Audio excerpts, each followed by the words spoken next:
Welcome to the deep dive. Today, we're really getting into how traditional business models, those frameworks we all use, intersect with generative AI. Right, and the goal isn't to just throw out the old playbook. Exactly. It's more about intelligently weaving GenAI into these uh, time-tested approaches, really Yeah. amplifying human decision-making, making organizations more effective. And the key thing we're exploring is this idea that, well, you need a system. You can't just apply AI everywhere. Okay. We need to categorize these frameworks. Some are basically AI ready, right? Yeah. Gen AI can jump right in. Ah, Others, well, they can be adjusted. You need some thoughtful adaptation to make them work well with AI. and the third group. And then there's this really crucial category that honestly must remain fundamentally human. Things AI just can't replicate. So it's strategic, avoids losing the human touch, but still grabs those efficiency gains. Precisely. Okay, so let's dive into that first category, the AI-ready ones. What makes a framework ready to go, like right out of the box? Well, these are usually the ones that lean heavily on pattern recognition, processing speed, things AI excels at. They don't need a fundamental rewrite. Like what?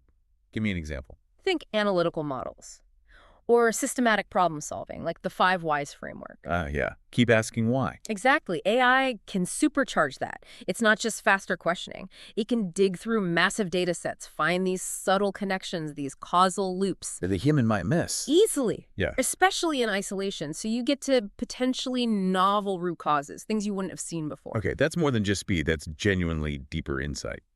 What else is AI ready? Decision tree analysis is another prime example. Humans still set up the decision points, the structure, Right.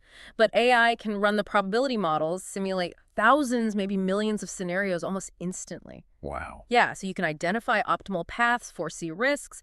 It makes strategic planning much more data-driven, much more robust. Makes total sense for direct integration. But, okay, what about the frameworks that aren't quite plug and play, where we need to adjust? That feels like maybe the biggest area. It probably is. This is where frameworks that can be adjusted come in, and it's really about augmentation, not replacement. Human judgment stays central. Okay, so the human is still driving. Absolutely. Yeah. But AI provides, deeper, faster analysis to support that judgment. Take the 24 questions framework for critical thinking. The WOA, what, where, when, why, how. Classic. Right. You, the Yeah. human, are still asking the critical questions, but AI can, say, do a massive stakeholder analysis for WHO benefits, or synthesize mountains of data for what are the facts. So it supercharges each question without taking over the thinking itself. Exactly. And think about time management, something like the Eisenhower matrix. Urgent, important. Yeah, I try to use that sometimes. Yeah, well, AI could help. Or Yeah. GTD, getting things done. AI can become this amazing productivity partner. How so? Imagine it automatically categorizing tasks for the Eisenhower matrix, or organizing all your captured notes into actual projects for GTD. It handles the admin overhead. While I still decide the priorities. Exactly. You keep the autonomy, you focus on the high-value stuff. Okay, that sounds pretty good. Now, the third category, frameworks that must remain human. This has got to be about things like emotional intelligence, ethics. Precisely. These rely on uniquely human capabilities. AI can offer support, maybe data points, but it cannot replace the core human element. Like empathy. Exactly. Practice empathy. Listen without judgment. AI can analyze sentiment, sure, maybe suggest a response, but genuine empathy, trust building, that requires real human experience, that emotional resonance. AI just doesn't have that. Right. No AI therapist just yet, then. Not quite. And think about change management.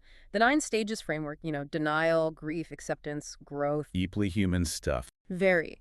AI might track adoption rates, maybe suggest interventions for large groups based on data, but the actual leadership, the emotional support, the relationship building, the authentic communication needed to guide people through change, that has to be human. You can't automate trust. You really can't. So, pulling this together, why is this categorization so important right now? Well, look at the skills forecast, like the World Economic Forum's essential skills for 2030. What's rising to the top? Let me guess. Creativity. Analytical thinking. You got it. Plus resilience, leadership, social influence. These are skills that complement AI. They don't compete directly with it. So AI is the tool, amplifying our skills. Precisely. Which underlines why we need to protect those uniquely human elements in some frameworks. It ensures we keep essential human judgment, ethical oversight, relationship skills, even as we gain all this amazing efficiency and insight from AI. Okay, so this has been a really useful deep dive. It's clear that integrating AI isn't about just flipping a switch for everything. It's about being smart, systematic, Right. Enhancing human capabilities, not just automating tasks. and preserving those core human aspects, leadership, empathy, judgment, because they actually become more valuable in a world augmented by AI. Absolutely. So maybe here's something for you, the listener, to think about. As AI keeps getting better, keeps amplifying what we can do, what new dimensions of specifically human creativity or empathy or even strategic insight will emerge as our truly most invaluable assets? What becomes uniquely precious because it can't be replicated by AI?